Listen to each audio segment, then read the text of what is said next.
On l'a pas pété chez les ricains, ok? C'est fait maison. Salut, c'est Yamé pour elle.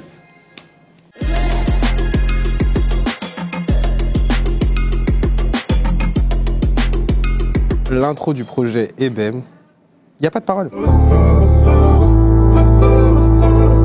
Cette mélodie, elle me représente parce que je la connais depuis que je suis tout petit et elle a toujours revêtu un côté historique, familial.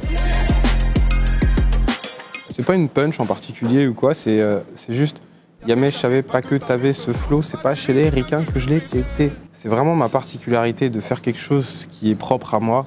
Et c'est pas dire que il faut pas s'inspirer des Américains, mais j'ai quand même eu à cœur de, tu vois, d'avoir mon propre style. Après, c'est venu peut-être un peu naturellement aussi, mais développer cette couleur, cette texture, cette propre voix qui est la mienne. Donc on l'a pas pété chez les ricains, ok?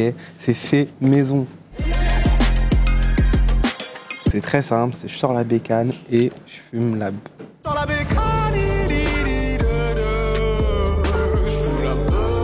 Ça, surtout pas les gars. Ne me prenez pas au pied de la lettre. D'ailleurs, je le fais pas du tout, c'est faux. Tant pis, on n'aura pas de des occasions comme toi. Tant pis, le plus gros n'est pas même baby, c'est bien toi.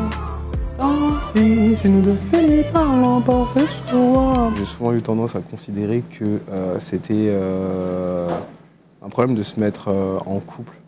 T'as l'impression au début de perdre un truc, tu sais. Mais quand t'es pas en couple, t'as envie d'être en couple. Et puis quand t'es en couple, un peu inversement, comme disait Stromae dans une de ses chansons. Dans Solo, un moment où je dis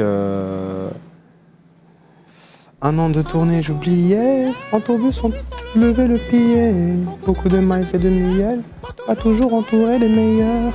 Les gros moments de doute, c'est surtout au début d'une carrière, je pense, c'est principalement quand tu t'entoures forcément. Il y a des personnes dont tu t'entoures qui sont pas forcément les bonnes ou qui sont pas intentionnées ou dont les intérêts convergent pas forcément avec les tiens.